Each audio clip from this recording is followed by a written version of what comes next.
Hi friends, welcome to my channel. జేడీకేడి ఇద్దరూ కలిసి కుమార్తో మీనన్లా మిమిక్రీ చేపిస్తూ కమిషనర్ సత్యప్రసాద్కి ఫోన్ చేపిస్తూ ఉంటారు. ఇక సత్యప్రసాద్ ఫోన్ లిఫ్ట్ చేయగానే ఎలా ఉన్నావు కమిషనర్ అని కుమార్ మీనన్ వాయిస్లో మాట్లాడుతూ ఉంటారు. ఎవరు అని సత్యప్రసాద్ అడుగుతూ ఉండగా మీనన్ అని గట్టిగా అరుస్తూ ఉంటాడు మీనన్.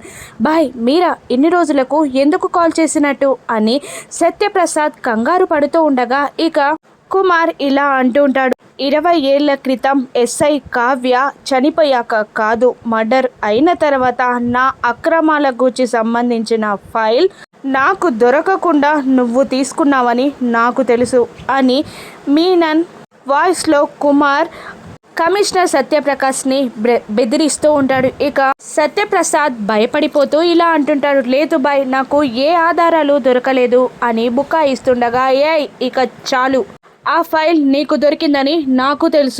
నీ భార్య నీ కొడుకు క్షేమంగా ఉండాలి అంటే నేను చెప్పిన ప్లేస్కి ఆ ఫైల్ని తీసుకొనిరా అని కుమార్ సత్యప్రసాద్ని బెదిరిస్తుండగా అలాగే బాయ్, మీరు చెప్పిన ప్లేస్కి నేను ఖచ్చితంగా వస్తాను అని సత్యప్రసాద్ కాల్ కట్ చేస్తాడు. ఇక జేడి కుమార్ కేడీలతో ఇలా అంటుంటుంది.